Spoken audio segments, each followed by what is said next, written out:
بسم اللہ الرحمن الرحیم نحمدہ ونصلی علی رسولہ الکریم اما بعد۔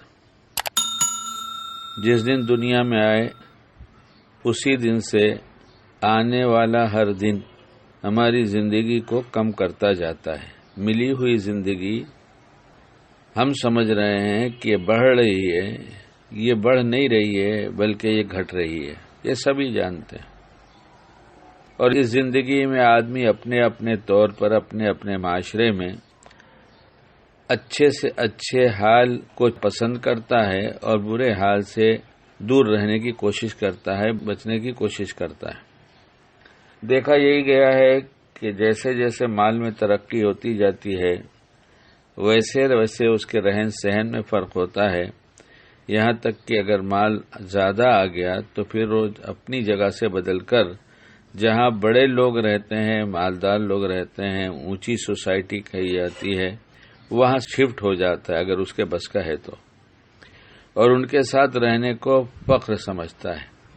کوئی پتہ پوچھتا ہے تو جہاں پہلے رہتا تھا اب وہ بتاتا نہیں کہ میں وہاں رہا کرتا تھا، بلکہ اب یہ تذکرہ کرتا ہے کہ میں فلاں سوسائٹی میں رہتا ہوں، یعنی سوسائٹی سے اپنی قیمت بڑھاتا ہے۔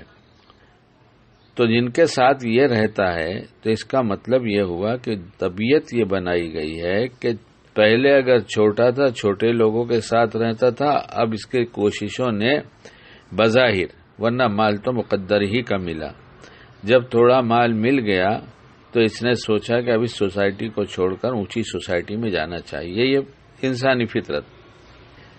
تو یہاں کچھ دن تو رہنا ہے، جس کی جتنی زندگی ہے کم ہوتی جائے گی۔ اس سوسائٹی میں تھا تو بھی اس کی زندگی کم ہو رہی تھی، ہائی فائی میں چلا گیا تو وہاں بھی اس سوسائٹی میں بھی اس کی زندگی کم ہو رہی ہے، یہاں تک کہ زندگی ختم ہو جائے گی۔ پھر اب کون سی سوسائٹی میں رہے گا وہ؟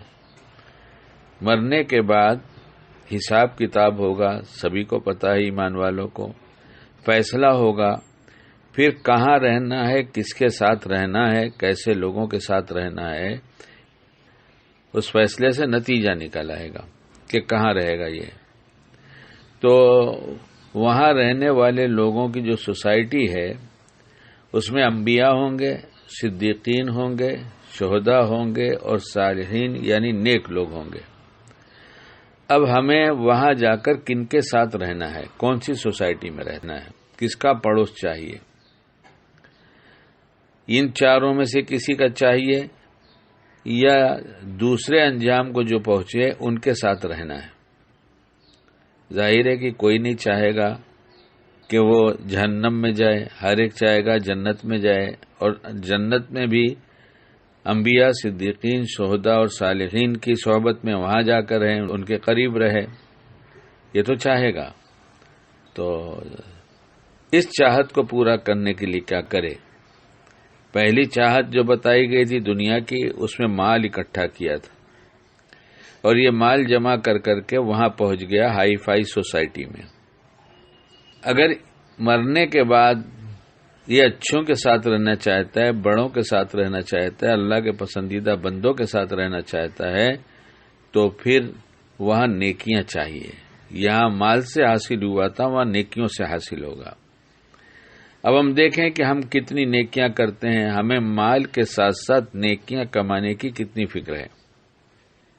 صبح سے لے کے شام تک ہم مال کماتے ہیں، کمانا چاہیے، جائز روزی کمانا اچھی بات ہے، فرائض کے بعد یہ بھی فرض ہے، لیکن اس فکر کے ساتھ کہ جیسے یہاں ہم کمائی کی فکر کر رہے ہیں چند دنوں کی زندگی، چند سالوں کی زندگی کے لیے، تو ہمیشہ کس کے ساتھ رہنا ہے، اس کے لیے ہم نیکیوں کی کتنی فکر کرتے ہیں۔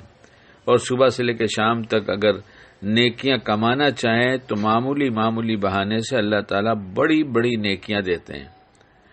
اس لیے ہم اللہ کرے سیکھنے والے بن جائیں، جیسے دنیا کمانے کا ہمیں ڈھنگ ہے ایسے نیکیاں کمانے والے بن جائیں۔ اللہ ہم سب کو باعمل بنائے۔